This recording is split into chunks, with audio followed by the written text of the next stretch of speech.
बाजार दिसोम जोहर गे चलका मेना मिया बाजार दिसोम जोहर गे कुकुलू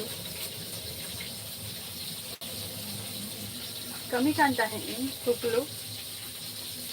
कमी कांता है इन ओना खातिर दुलेर गाते तीन जोहर गे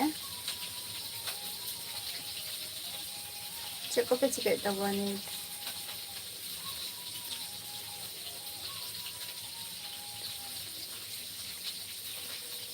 बाजार दिसोम इन दो नापाय गया है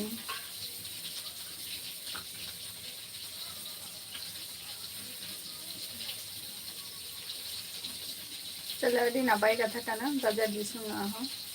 आचे को पे चिकाई है माने चको पे चिकाई तारा ऑफिशियल सगुन दाराम लाइव टीम पे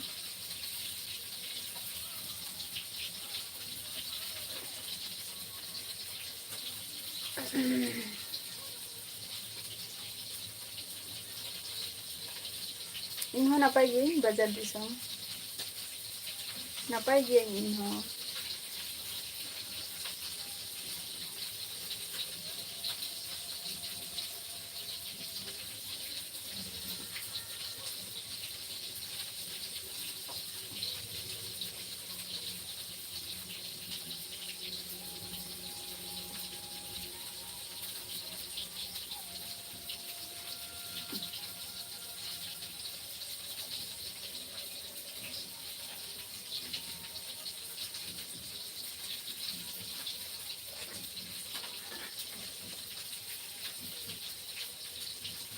बांगे गुलेर गाते तीन बांगे नोते तो शर्मा जाली को तो एनांग तिकिन बेरा कटी ए शर्मा जाली कोटली आय मने कना अड़ी छुट्टी अगुई आय किंतु बांग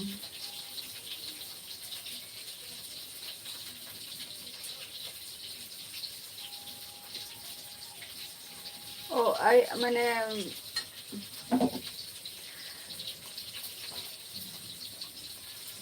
तारा ऑफिशियल आयो हकुई भाजाई को आय आयो हकुई भाजाई को आय तो ओना गे आंजमो कना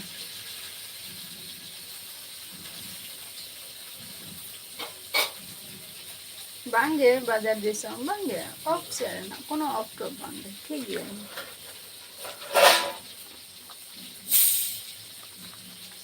ले तो बाबा ठीक है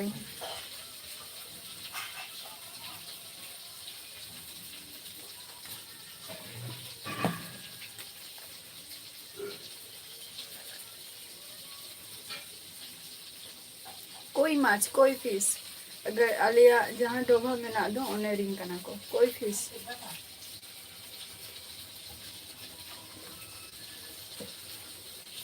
कोई फिश कोई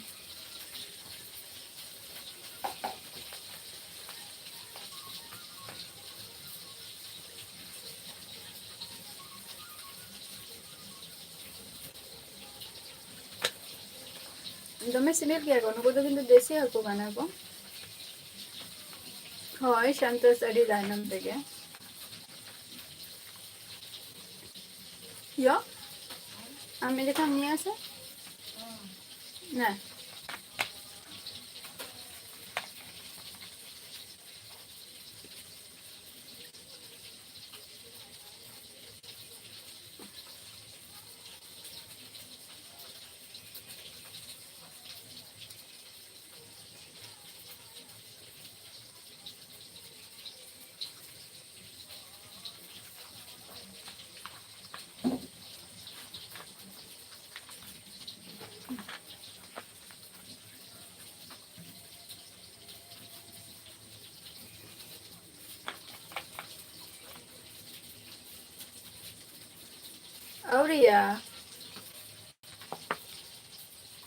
औरिया सबे हको भाजा चालू करना आयो भाजा और अरे तेहन दो माने जैसे चंद्रा का आए ना मैक्सिमम टाइम दो माने हासा चूल्हा करेगा चंद्रा बड़ा गया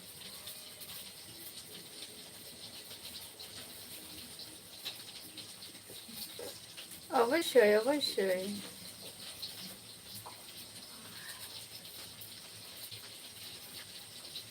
अच्छा तले नपाय कथा काना नवा हो दाग तेतान गोद के मिया बा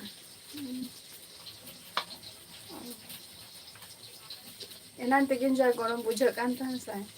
अदो ओना खातिर ना दो स्टॉक करते अगु हुई लेना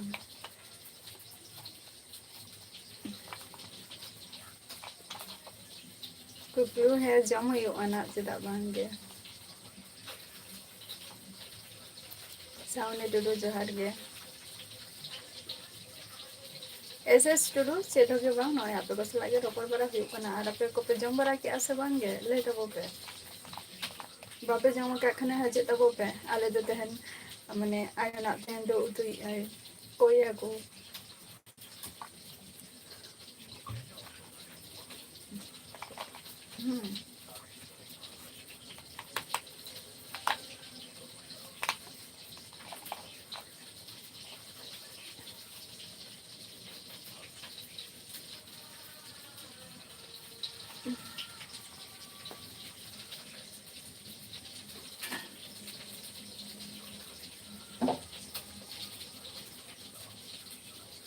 बांगे चेद के बांग हुई कना माने जा माने नितो मा निये टाइम मा मैक्सिमम 10 के पूजा इता हुआ कोना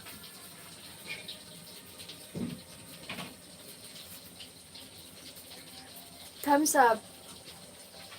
अप सामने टुडू माइकल जोहर गे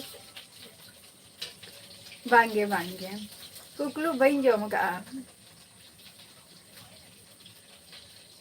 बन जम का आमेम जम का हाय आ जम बरा के आपे पे जम बरा के से बांगे संतोष हां लोकेशन लेता वो पे पार्सल इन सामने टुडू लोकेशन लेता वो पे चलका बुझा गया बई जम का ना जिल शुधु निया टुकुन जम का जेटा हुयु कना माने बाबा तको जखन आरकी सेंद्रा को चला के एगु तो सेंद्रा जखन को चला तखन हो जुदु अडी रकमा वैरायटीज माने जिल को तहन कैसे जे शुधु ये चिली कम देखवा काट बिलाड़ी आरकी आले नते मा कोना तूर आरकी तूर को तारपर अडी रकम जे पशु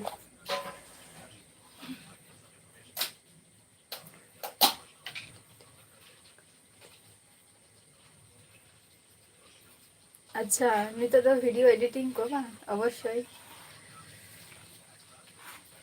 ओना तो सुर करे ना गे काना माने मैक्सिमम माइकल माने जहां नाइट प्रोग्राम हुई गया उनते रे तो अटेंड गया ओरिया अच्छा आपे तो संतोष सादा आपे तो चे पे तुई तबवा हाँ रोकोय तो जम हुई कना रोकोय झिनुक नुको दोले जम को गया रोकोय झिनुक गोंघा जम को गया ले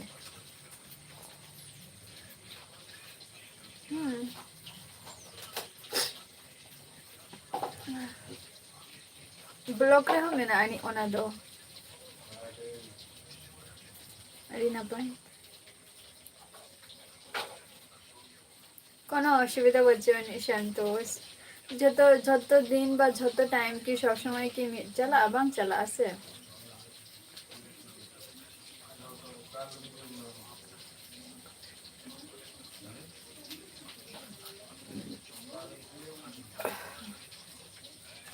दिनेश अच्छा थैंक यू दिनेश लाल जोहर गे समय बाम नामिया से चे और आरना कभी खूब परिमाण ते हुयु कना से चे खूब जोर शोर संतोष लेखी तो जे आले दो तहन हकू लेते कुआ आयो हकू भाजा कुआ जहां चट चट चट चट पांचो में यहाँ पे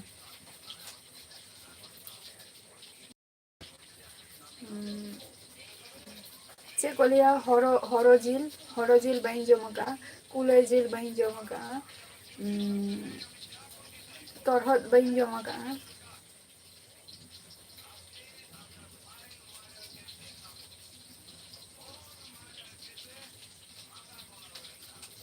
तुयु बाई जमा का निया को क्या मने में नाती हैं जो बाई जमा था का ना बाद किसी किसी जिनिस में नाती हैं जेटा मेमोरी रे जेटा ओना जेल को दिन जम का जेवन को जेल किंतु ले गया को जे को जेल जम किंतु भागी गया बेटर गया जे जम लेन खान जे जहाँ अबुआ माने जहाँ जिनिस को अबो आइरे बाइरे जिनिस को बन जम दो तो जहाँ जमते माने जहाँ धीरे तैयारो अलाय रे तो ओना जिनिसटा माने को जेल जम लेन खान ओना जिनिसटा पुरो माने बांग हुई ओंकाना कोनो प्रॉब्लम को उमाकांतो जोहार गे ओका कौन कौन लैया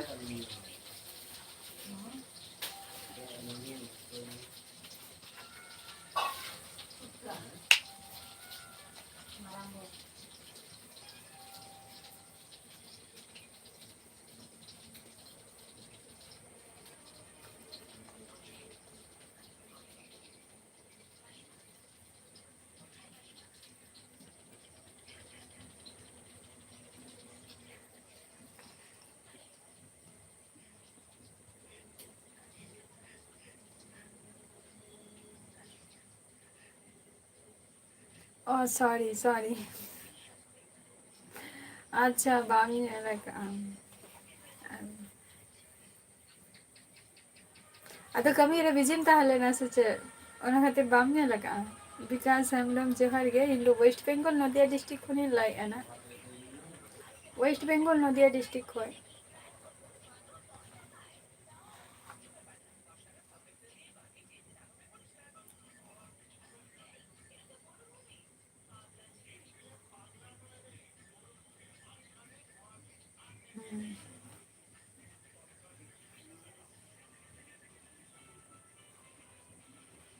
और कखन बोले बिकॉज़ हम लोग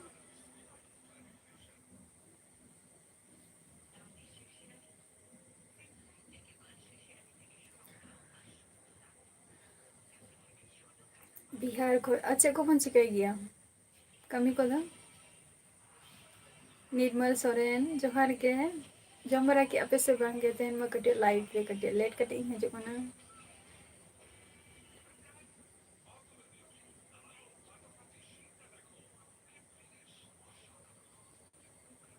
अच्छा हंगामा बा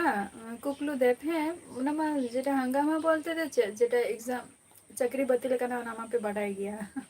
चक्री बातिल ते तीना गान रकम तीना रकम माने कॉमेडियन को वीडियो को तैयार नपाय गया मेघराई सोरेन जोहार गे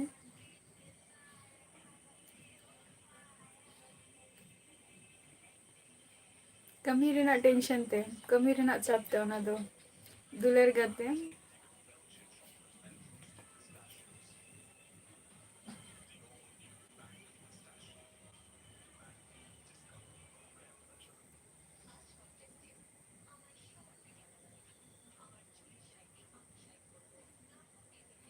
चेपे जम की निर्मल सोरेन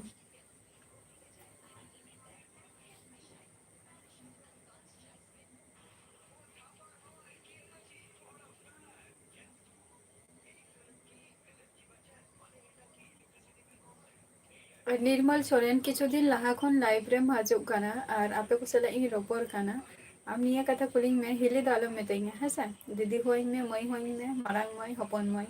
फ्रेंड तो हिली में बा माने हिली जहां को हुयुआ उनको मिटन चिन्ह तहन गया से तो ओना चिन्ह तो निथो इन ठन तो बचू का और आपाते तो इन तो सिंगल गे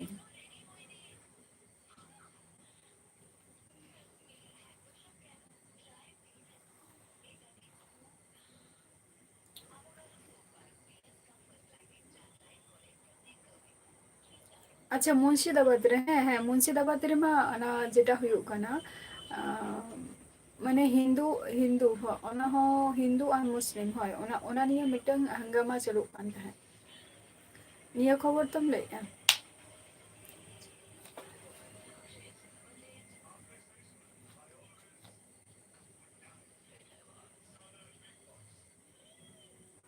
बिकॉज सैमरम अडी अडी सारहाव तो इन नवा फ्रेंड काना जो हाँ एवरीडे के लाइव रिंग हजू काना 8टा खय 9टा मेघराय चेक को बन चिकाय बाबू ले लिया सितुंग ले संतोष को दमे जोर के सितुंग ले सितुंग जलाते सितुंग माने सितुंग ले जखन तो ओना खातिर मने तिंग मने किया जे अड़ी दमे के उद्गार बुझा कना नवा सितुंग रे गरम हो अड़ी पान ठीक ᱧᱩᱨᱩᱜ ᱠᱟᱱ ᱛᱟᱦᱮᱸ तो ओना खातिर स्टॉक काते माने चे इंडिया थम्स अप को ओना को अगु दो लिया इना पोर गे माने अराइटो क्वेश्चन अराइटो बांग दुटो दुटो खन गे माने दा एहब के आय आदो वेदर टा कटी ठंडा चाबा के आय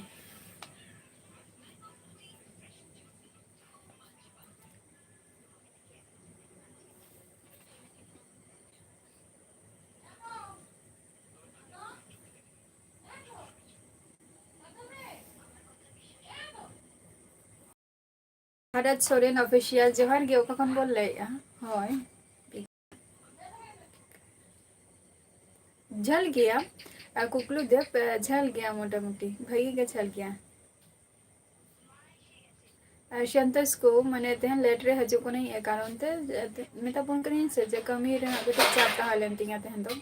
जस्ती कमी ता हालेन तिंगा गटी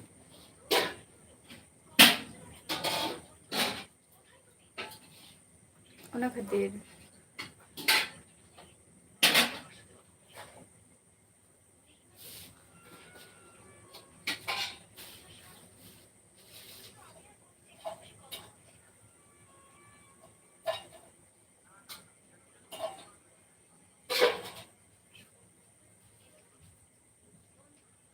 ठीक गया ले आले दो नोते नोका झमेला बांग हुई कना नो आगे नपाई कथा कना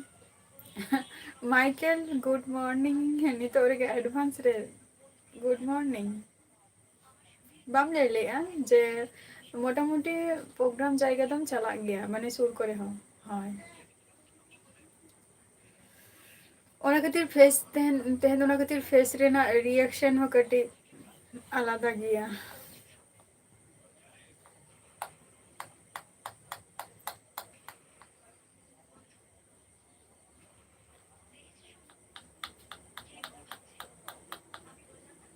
आर के किसको जोहार गे और आपे उनते दो शर्मा जले ले ऐसे बांगा संतोष सितुम को चलका चलका सितुम ले आले नते उनका गते कटी माने ओडुर की आई प्लस शर्मा जली हो कटी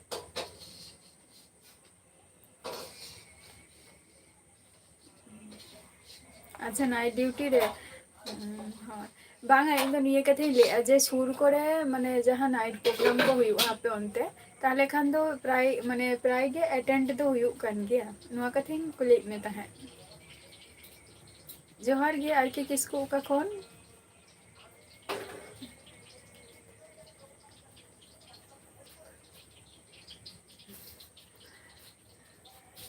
कंटिन्यू कंटिन्यू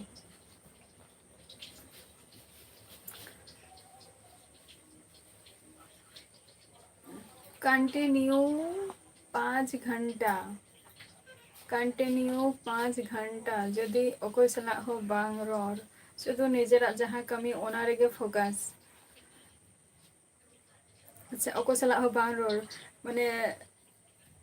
रोर सनाय में रे हो बांग रोर दारे काना निकना मिटिंग सिचुएशन संजय मुर्मू जोहार गे अभी लेट कते कलसाई जोहार गे अच्छा तेहन तो कुकलू भिंडी भिंडी पे उतू का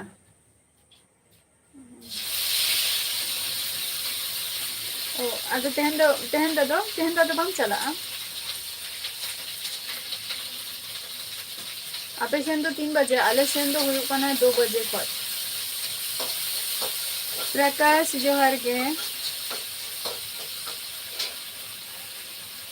बांगे ताले तो तेहन जेटा हुई कना फेमस म्यूजिक बैंड जेटा तेहन तो बम चला तेरे टिकली मिकली को ही हिरिंग का कोकलो तेहन दो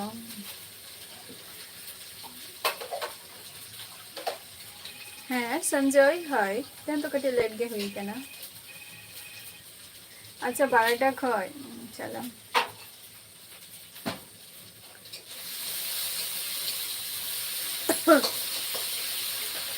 आले नोते ना सामने टुडू नितो जहाँ में ना का जेटा हुई कना माने 17 तारीख में ना का नेक्स्ट मंथ माने 17 तारीख में ना नि जेटा हुई कना बुद्ध पूर्णिमा हिलो इन हिलो मा मोड़े में ना का काचरा पड़ा। अच्छा सिंगर को मौज बनो वाह चलो है। प्रकाश सा जौहर गया, आप कहाँ से बोल रही हो?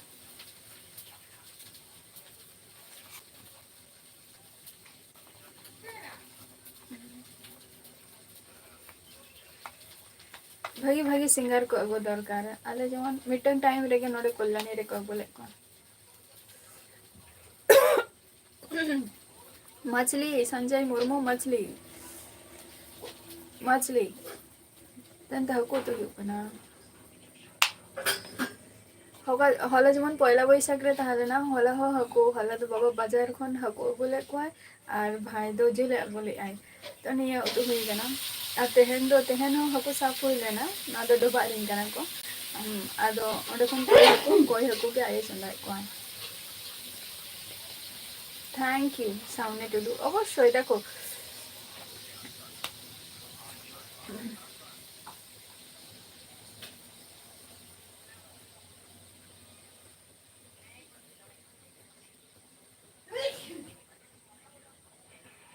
माने ओना ना तो चे माने डबल बैंड ताहले ना मिटन जायगा रेगे से एटा एटा जायगा रे ताहले ना दो माने डबल बैंड को अगुले को से चे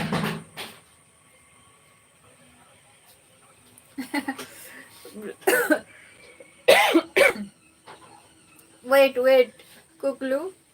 वेट अगुइना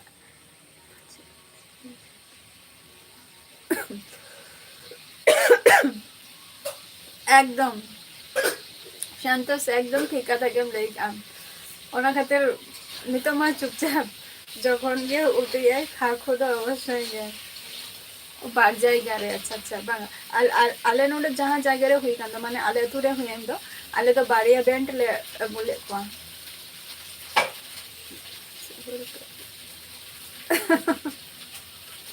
सबर करो बा हाय कुकलू देव अगो हियो आ ब्लॉग वीडियो चेदा बांगे अगो हियो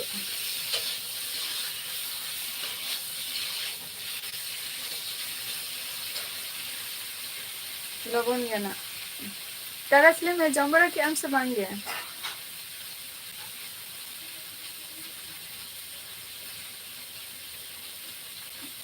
अदो तेहन तो कटी कम हो रहा ले तो अदो ही मिटाई के ना ताले यो हम तो ही है चलो आयो जो तो ऐदा हाय हाय हाय हाय मिटन स्टेज रे बाड़िया बैंड एकदम हाय हां बाड़िया बैंड अगो हुई लेना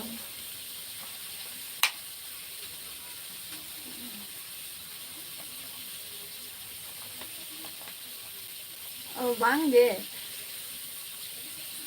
rahulbhai.com जोहार गे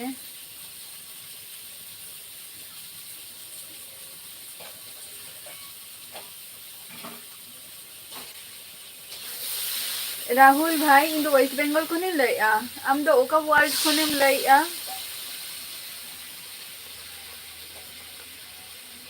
बांगे आले आले मांगा चेदा पाता निया को तो हुई गया शुद्ध प्रोग्राम तो बांगे नो आले नुआ साइड तो जस्ती तो बांग हुई गया संतोष आले नुआ साइड तो जस्ती तो बांग हुई गया जेटा गंगा हाना पारोम माने हाना पारोम ओना जायगा को जस्ती जेटा हुई कना हुगली बर्धमान ओना साइड रे जस्ती नुआ को हुई गया आले नते तो बांगे कुकलू है चेदा बांगे कोरा हुई कान गया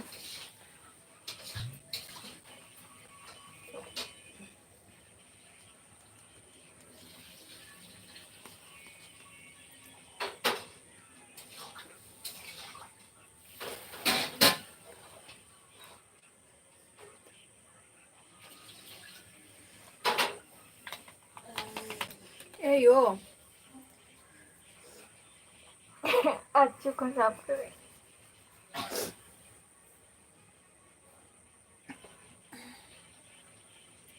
अच्छा आले साउनी टुडू जेमन नी अंकल उनी मेनेया जॉब रे मेनेया और बाद बाकी जहाँ ओल्ड माने जहाँ ओल्ड मेन को मेना को जहाँ हातम बुढ़ी गरम बुढ़ी तको नुकु दो पेंशन होल्डर कना को नुकु दो पहिल आरकी सरकार ठेन को गुती को ताहा लेना तो नितो दो पेंशन होल्डर कना को नुकु तार मध्य रे और बोया मध्य रे दो बोया मध्य रे दो मी हर के नाम का तरे ना हुडी मी तले उनी के कमी है माने उनी के जॉब दो नाम का और बार हर तो बलिंग नाम का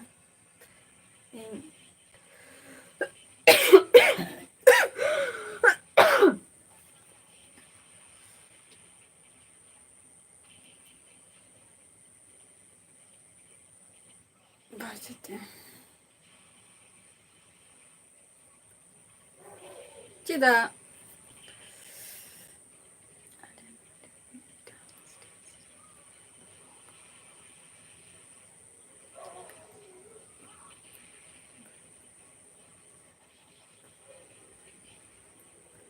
अच्छा अच्छा ओना दो तीसो माने ओना दो हुई ना माइकल डीजे सोरे लाइक इन तुम दो फेसबुक रना लिंकिंग एम का ओंडे चलाते हाँ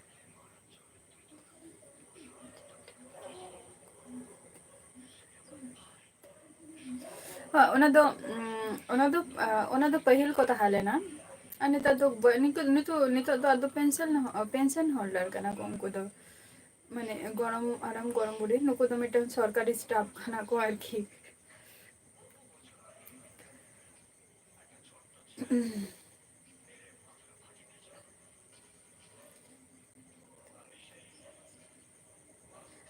आले नोते तो बांग हुयुग गया न इतना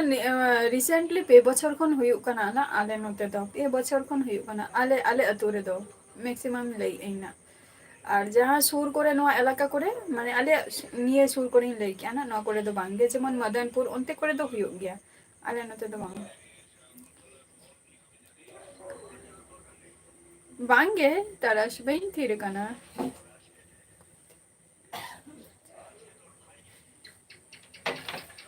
जाता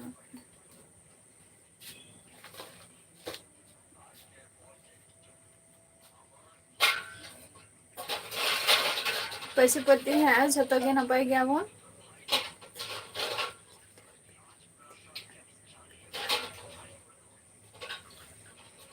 देखो तखन सामने टुडू गुती दो बोलते चेक गुती दो आले दो बांग चिदा गुती ताहे हियो ओना दो आमा फायदा खातिर के गुती हियो कना से सरकार ठेन दो तेहने गुती परवर्ती काले आमा फ्यूचर ब्राइट आसे तेहन जदी सामने टुडू आमरिंग पेरेंट्स जदी सरकार ठेन किन गुती आकिन ताले ओना मा आमा फ्यूचर ब्राइट आसे गुती मतलब निया कथा कि ना इन लई किया जेटा सरकारी जॉब आरकी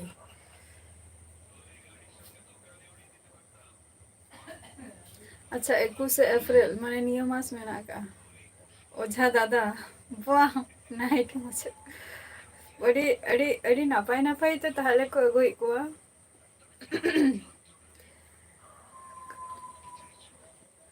गलू मलू दो कुकलू देख उनी तो चलाओ कनाई दारान होला दारा बांग अति हुई कना तो मेला को अतो पहला बैसाख करे मेला को हुई गया अतो बांग अति हुई कना अतो ओना गेल लाई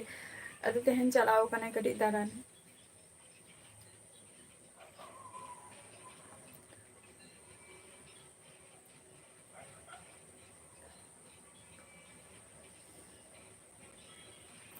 मीट अप दहाई में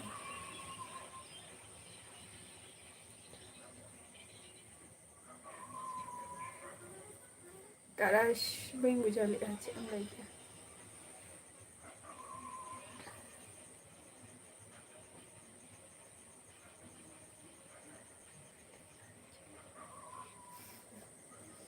संतोष देखो ओना दो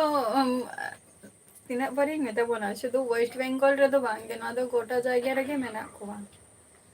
गोटा जायगा रेगे वेस्ट बेंगल तो शुधु चेदा उड़ीसा झारखंड नोते रे दो बचु गोते हैं नो डीजे एने को एने चेद दो ओना तो चे डांस मध्य रे ᱧᱩᱨᱩᱜᱼᱟ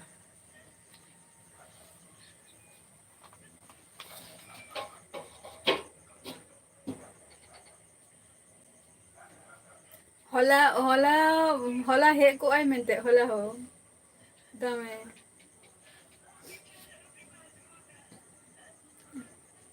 राजकुमार जोहर गे नपाय गे आम चेद लका मेना मिया कुकलू हे सनाय गया अदो जस्ती इन ठन हे लेनखान जस्ती किल बिल ओय से चुपचाप बाय ताहेनाय जहाना बा जहाना मिटन कमी कराव रेगे ताहेनाय दुष्टू में जस्ती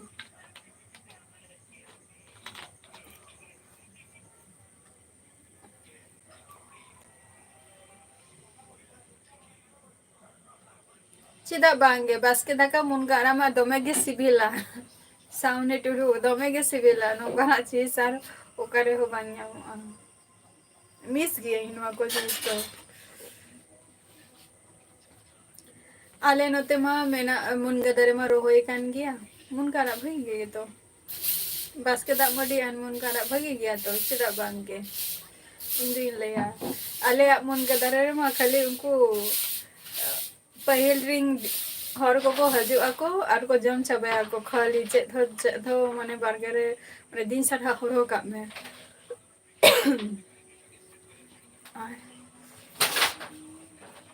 राजकुमार ऑफिशियल से लगा उनते खबर को आए खान उड़ीसा रे बनु को किंतु ओने डीजे लांगरे ओना को दो ओकार ना काना ओना दो निये टुकुई ले ओना दो हुयु काना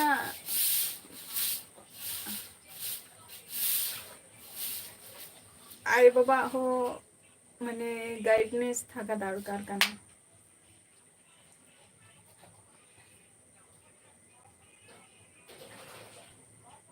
अभी तो मौसम बहुत ठंडा है राजकुमार ऑफिशियल नितो दो कटी रे रका आई एनन तिकिन पर्यंत तो गरम तो बुझे कांता है किंतु नितो दो रियार के बुझे काना होय कथा तो आंजम गियाय किंतु बायना बाम चाबात ताया कोनो दिनो दादा जोहार गे भीमा दा ड्यूटी रे गेसे दादा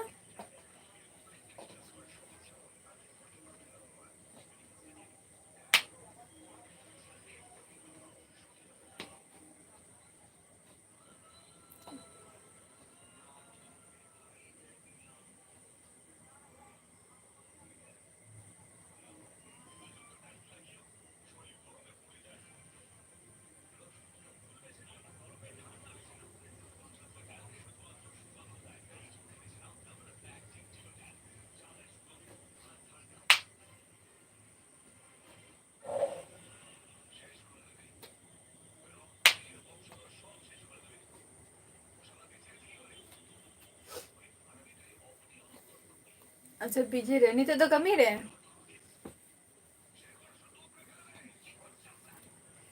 बेसी रे झारखंड रे आर बेंगल रे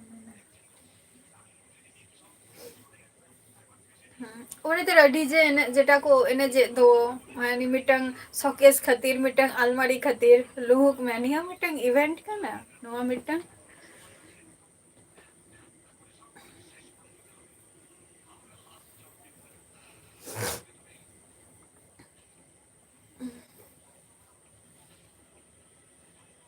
तेरा पदा गमसम तो निंगा खातिर गे जेतु सारा खन चुपचाप गे तहे हुए काना सावना खातिर निजेरा कमी रेगे बिजी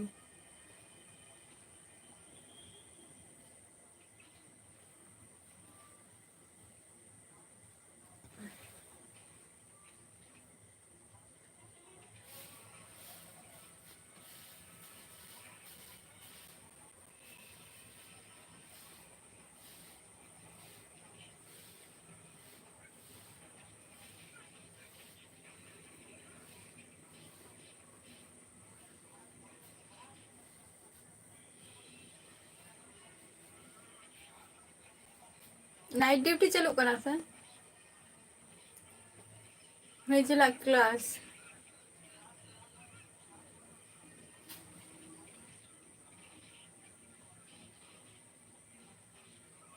निजेरा क्लास में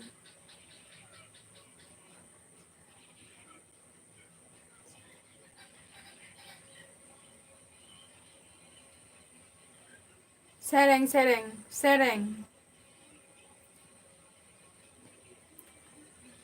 नाचना तो नहीं सेरेंग सेरेंग माने सेरेंग को नियो भागे बुझाएगी नाचना कौन दो जस्ते सेरेंग आजम सेरेंग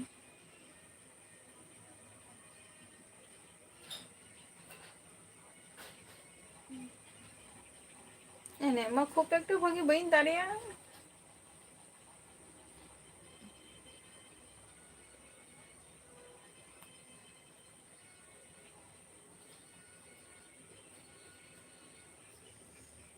सारी के कुकलू देव ना तो वास्तव कथा काना पहिल खन जो वीडियो पे नेलती हैं से मैंने जहाँ शॉर्ट वीडियो को लांदा या पे लांदा या पे ओकोय ओकोय ओका दिया ऐसे चे मोने रे चे बोतर में नाते ऐसे चे निंका ना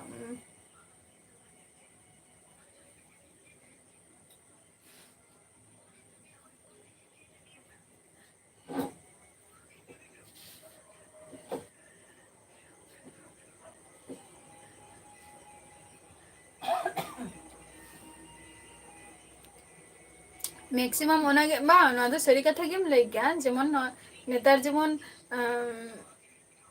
संतोष जेमन नितो जेमन बापला करे itu सिंदूर जखय माने तामाक तुमदाग नियो मिटंग अब ट्रेडिशनल मिटंग नपाय चीज काना नुआ जिनिस ना निंका हो होयतो हुयो ना जे डीजे तक कमी चलाव निंका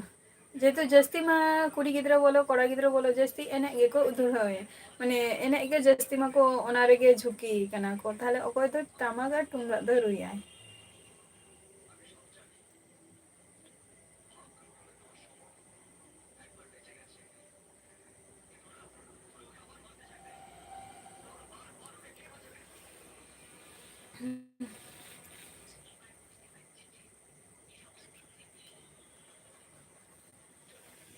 झतो जायगा रे जे देश झारखंड रे हो झारखंड सेन रे हो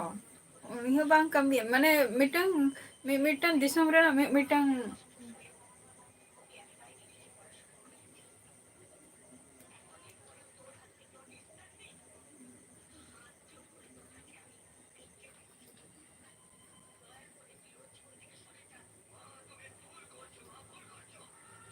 सामने टुडू बांग वाईफाई कनेक्शन में ना गया मेन ही कोना पैसा पैसा बांग तो बई रिचार्ज दाड़िया काना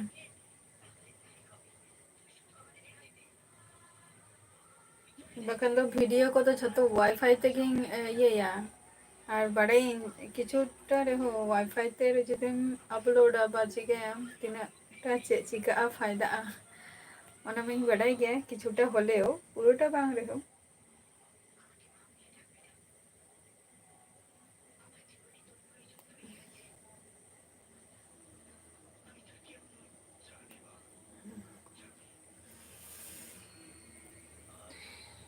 ये कोना कथा बखन दो रिचार्ज के प्रॉब्लम कान तिंगा कटे टाका पुइसे चला कान तिंगा फोन रे रिचार्ज में निजेरा वाईफाई वाईफाई फोन रिचार्ज থেকে তো মোটামুটি 1200 টাকা লাগা তার মধ্যে আবার হাত খরচ মেনা কা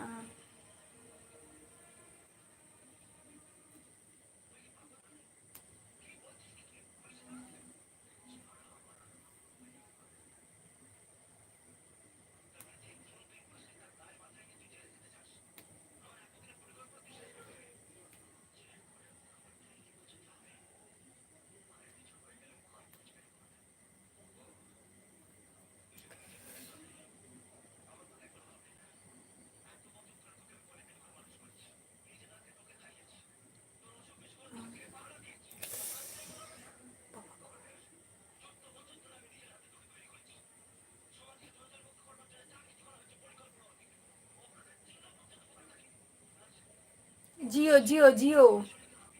जियो फाइबर बांगे जियो जियो जियो फाइबर जियो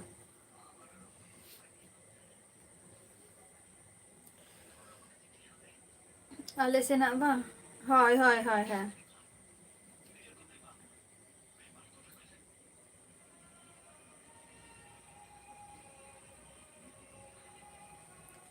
संतोष अच्छा आले नोतेनाग बा नेक्स्ट मंथ रे हुआ ना उनी लई किया ये माग मोड़े हजू तबन पे काचरापाड़ा माग मोड़े हुआ काचरापाड़ा और उनते रे रिसेंटली उड़ीसा अब उड़ीसा सेन रे चेक को हुयुग कना लई ताबो पे ना रजमा हुयुग कान गया ना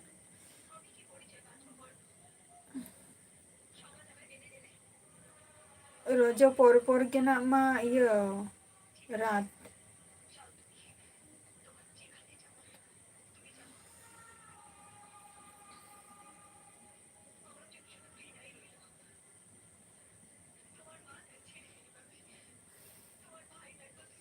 संतोष उनी उनी मेता मिया से जो तेहन दो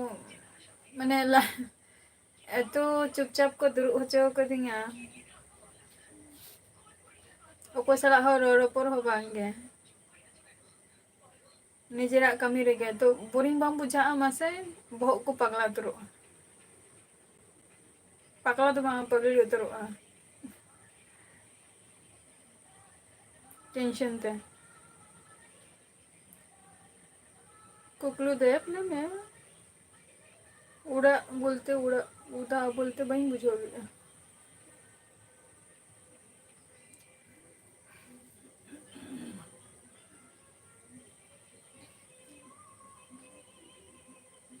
बांगे डीजे को तो बही लोग बना का सामने टुडू उदा परब ओना तो तिसो कुकलू सामने टुडू बांगे डीजे को तो बही एने बड़ा का एने के खूब कम पे नेलिंग तबुआ सामने टुडू प्रथम तो कथा या वीडियो सा या मोबाइल साबिंग हरबाई को एने तो खूब कम जहाँ सब থেকে বেস্ট ডিজে খন জাস্টিং বুঝাওয়া যেটা ট্র্যাডিশনাল जहाँ रू ओना रू ছাড়া উফ মনে বাই মানা আই ওনাগে হুᱭᱩᱜ ᱠᱟᱱᱟ रू दो ओनागे হুᱭᱩᱜ ᱠᱟᱱᱟ एने दो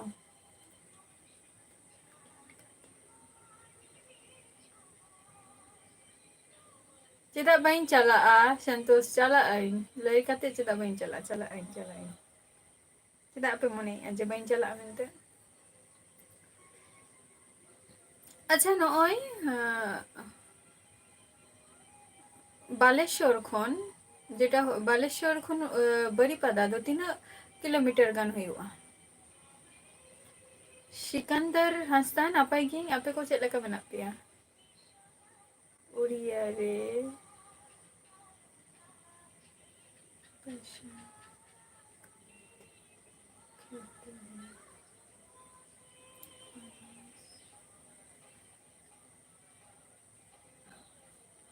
बांगे एग्जाम को तो बांगे नितो दो टेस्ट के नितो दो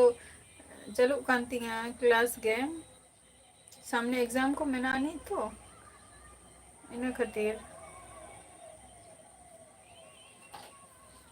बांगे सिकंदर हंसदा उड़िया जब को दो उड़िया प्राइवेट हो और सरकारी हो जहाँ मिटन जॉब नाम लेनखान गे हुईना जो सब कुकमु तो और बाम पूरणोगा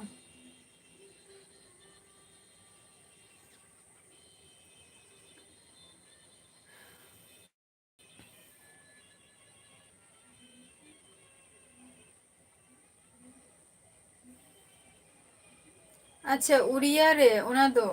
30 क्वेश्चन हुई गया कुकलू देव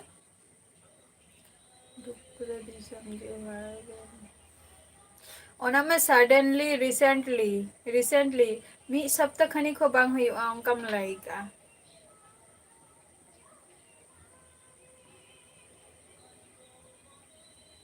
मी सप्ताह बांग हुई कना अच्छा ᱟᱫᱚ ᱚᱱᱟ ᱫᱚ ᱛᱤᱱᱟᱹᱜ ᱫᱤᱱ ᱛᱟᱦᱮᱱ ᱛᱮ ᱠᱩᱠᱞᱩ उड़िया भाषा चेदाइन ताबो पे मेतापे कने ताले उड़िया ते इन हो कटी ब्लॉगिंग तैयारा जे गानों तिया से बांगा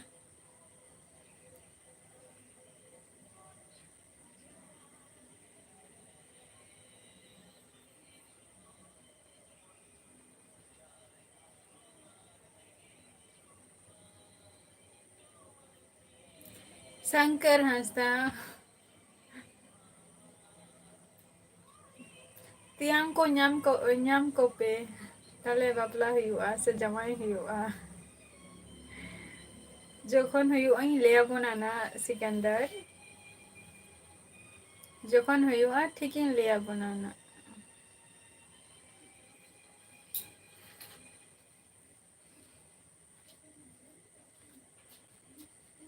2 दिन माने तेहन खन स्टार्टिंग का ना बा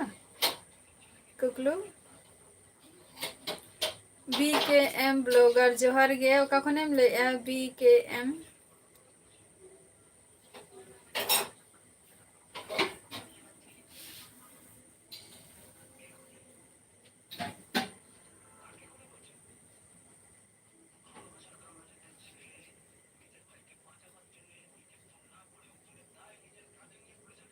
अच्छा तेहन के लास्ट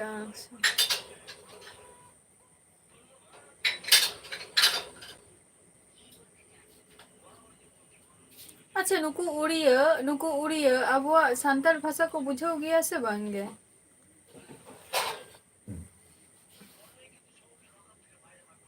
सिकंदर हंसता झारखंड रे बा अड़ी संगिंग दिशा में लाइक है दोस्त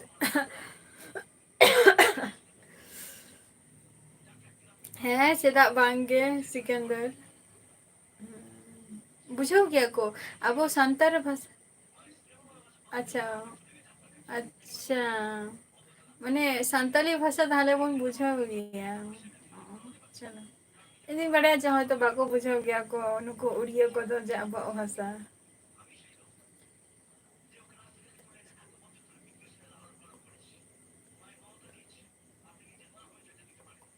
mak mori do banga mak mori ba इन तीन बड़े जे ओंडे जहां रे हुयु गे दो साउने टुडू ओंडे तो जस्ट खिचुड़ी गया को निया टुकुई बड़ाया कोनो दिनो खिचुड़ा दो बइन जाम का ओंडे ना दो नेला का कोइन जे जखन ब्लॉगिंग खातिर जखन बांगा लहारे चला हुआ तो इन हेलो दो नेल कोइन जे माने खिचुड़ी को जमिया सेटे नाम को गिन तो ओना खातिर इन लेके ना जे खिचुड़ी बटा के हयतो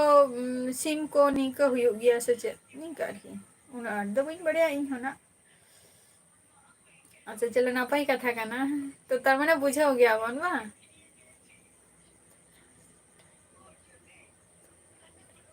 अच्छा 2 घंटा गान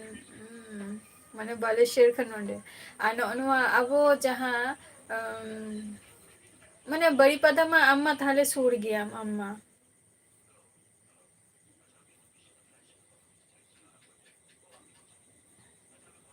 राजगोविंदपुर नोआ को दो झल गया बड़ीपदा खन दो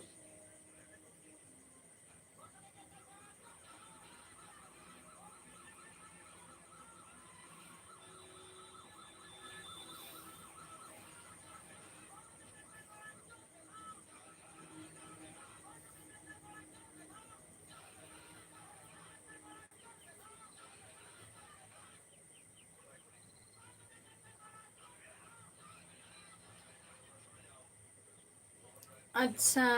झोतो माने झोतो भाषा के मोटा मोटी बड़ाई गया कुकलू चलो नपाई कथा काना बापुन हंसता जोहार गे चला का मेना बोना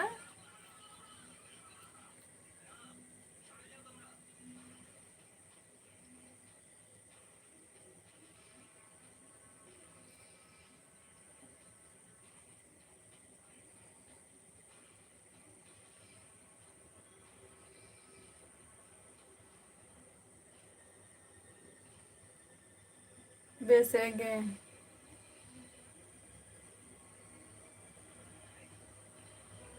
अच्छा उना गान के माने अदी चला माने बाजार को हो जदि बड़ी पदार्थ माने हिकन में मैक्सिमम अड़ी घड़ी के टाइम हतावा ना माने अयुप उतर से चे बड़ी पदा बाजार को ᱞᱟᱹᱭ ᱜᱮᱭᱟ ᱠᱚ ᱵᱟᱨᱤᱯᱟᱫᱟ ᱵᱟᱡᱟᱨ ᱡᱷᱚᱛᱚ ᱠᱷᱚᱱ ᱥᱮরা ᱢᱟᱨᱠᱮᱴ ᱜᱮᱭᱟ ᱡᱮᱴᱟ ᱢᱟᱱᱮ ᱥᱮᱛᱟᱜ ᱠᱷᱚᱱ ᱚᱱᱟ ᱵᱟᱡᱟᱨ ᱫᱚ ᱫᱩᱲᱩᱵ ᱜᱮᱭᱟ ᱥᱮᱛᱟᱜ ᱠᱷᱚᱱ ᱯᱩᱨᱟᱹ ᱢᱟᱱᱮ ᱥᱟᱨᱟ ᱛᱤᱠᱤᱱ ᱦᱚᱸ ᱠᱷᱩᱞᱟᱹ ᱜᱮ ᱛᱟᱦᱮᱱ ᱜᱮᱭᱟ ᱚᱱᱟ ᱫᱚᱠᱟᱱ ᱠᱚ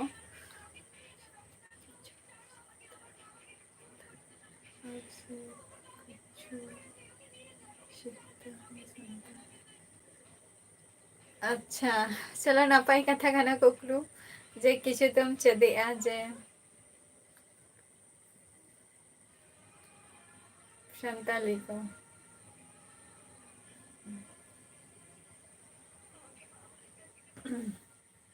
ᱡᱷᱚᱛᱚ ᱵᱷᱟᱥᱟ ᱵᱟᱵᱚ ᱵᱟᱰᱟᱭ ᱜᱮᱭᱟᱵᱚᱱ ᱧᱮᱞ ᱠᱮᱜ ᱢᱤᱧ ᱠᱩᱠᱞᱩ ᱡᱮᱴᱟ ᱦᱩᱭᱩᱜ ᱠᱟᱱᱟ ᱯᱤᱠᱪᱟᱨ ᱨᱮ ᱯᱷᱮᱥᱵᱩᱠ ᱯᱤᱠᱪᱟᱨ ᱨᱮ ᱡᱟᱦᱟᱸ ᱢᱮᱱᱟᱜ ᱟᱠᱟᱜ ᱚᱱᱟ ᱫᱚ ᱪᱮᱫ ᱟᱢᱟᱜ ᱯᱤᱠᱪᱟᱨ ᱜᱮ ᱠᱟᱱᱟ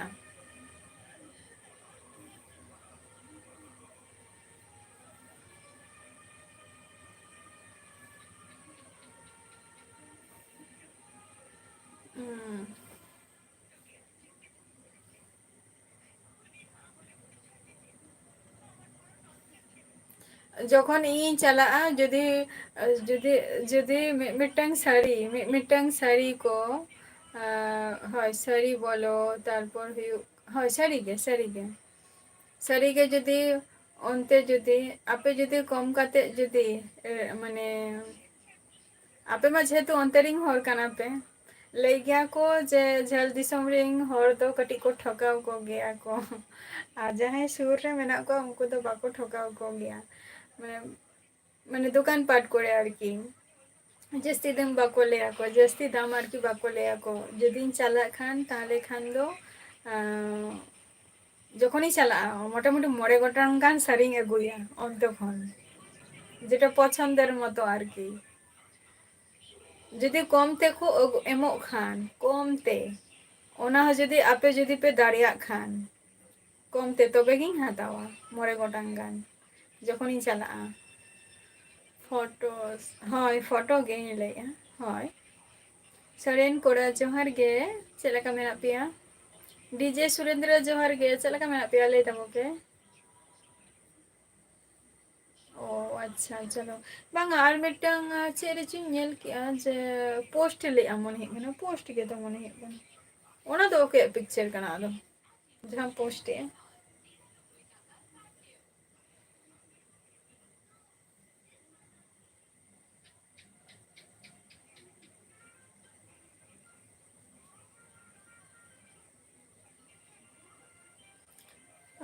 ᱢᱤᱫᱴᱮᱱ ᱧᱮᱞ ᱞᱮᱜ-ᱟᱹᱧ ᱡᱮ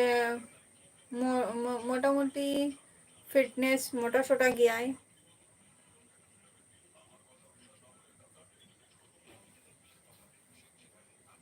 সনাতন মান্ডি জোহার গে ᱪᱮᱫ ᱞᱮᱠᱟ ᱢᱮᱱᱟᱜ ᱵᱚᱱᱟ ᱞᱟᱹᱭ ᱛᱟᱵᱚ ᱯᱮ 9:30 ᱦᱮᱸ ᱵᱟᱝᱜᱮ ᱟᱨ 2 মিনিট আর 6 মিনিট ᱟᱨ 6 মিনিট ᱛᱟᱦᱮᱱᱟᱹᱧ ᱟᱫᱚ ᱵᱟᱝ ᱟᱫᱚ ᱞᱮᱴ ᱠᱟᱛᱮ ᱤᱧ ᱦᱮᱡ ᱮᱱ ᱫᱚ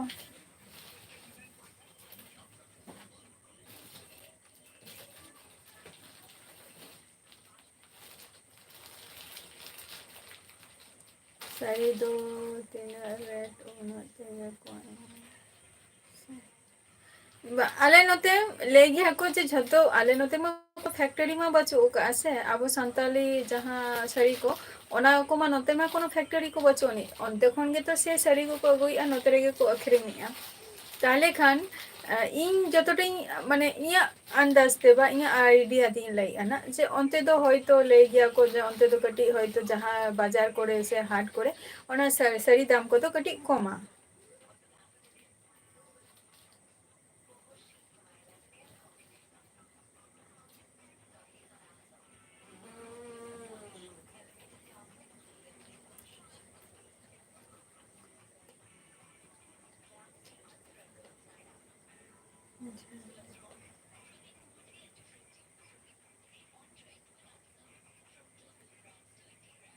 হ্যাঁ অবশ্যই হয় উড়িষ্যা রেᱫᱚ দেখো ᱚᱱᱟ ᱥᱴᱮᱴ ᱨᱮ ᱩᱲᱤᱥᱥᱟ ᱨᱮᱫᱚ ᱩᱲᱤᱭᱟ ᱜᱮ ᱪᱟᱹᱞᱩᱜᱼᱟ ᱥᱮ ᱡᱷᱚᱛᱚ ᱦᱚᱲᱟᱜ ᱢᱤᱫᱴᱟᱝ ᱥᱴᱮᱴ ᱢᱤᱫᱴᱟᱝ ᱵᱷᱟষᱟ ᱛᱟᱦᱮᱱ ᱜᱮᱭᱟ ᱛᱚ ᱱᱚᱣᱟ ᱵᱮᱝᱜᱚᱞ ᱨᱮᱫᱚ ᱵᱮᱝᱜᱚᱞ ᱛᱮ ᱡᱷᱟᱲᱠᱷᱚᱸᱰ ᱨᱮᱫᱚ ডিজিটাল লিখে আসাম রে আসামিতে হ্যাঁ অবশ্যই ঝত জায়গা রেগে সনাতন আলে ওরা তো ওয়েস্ট বেঙ্গল নদিয়া ডিস্ট্রিক্ট রে ওয়েস্ট বেঙ্গল নদিয়া ডিস্ট্রিক্ট সুনীল জোহার গে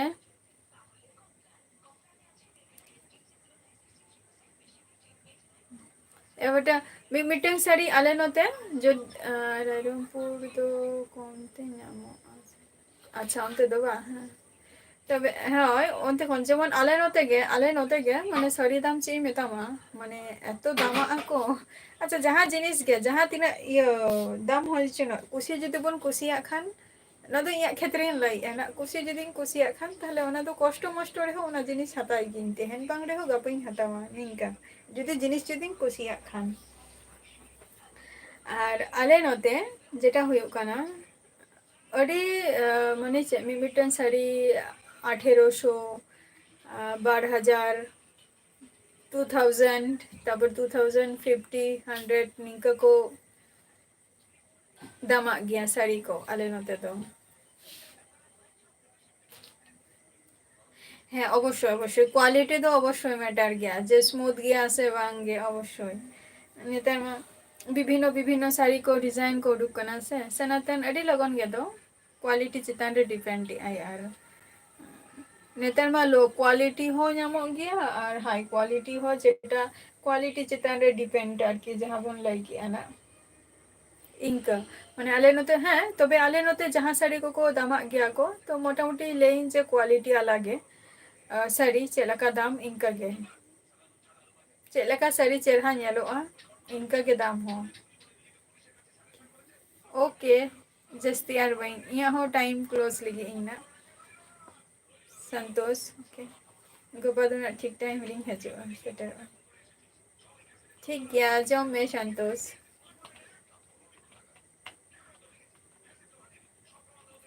कुकलू आम काछा यूज काम माने माने धुती आर की जहाँ को लिया पेरे धुती आर की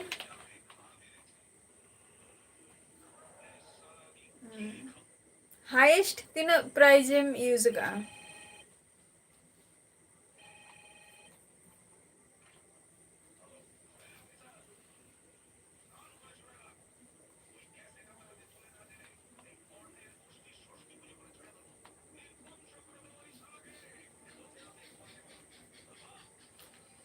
क्वालिटी गया ताहले 2500 টাকা 2050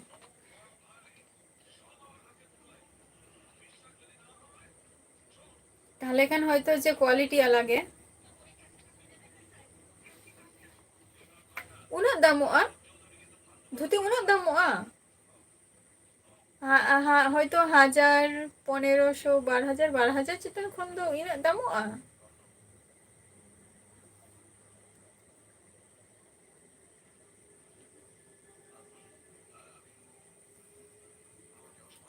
जहां को तहन लाइव रे पे हे कान तबो अडी सारहाव लास्ट टाइम रे हेगा ते होके जॉइन इन तबो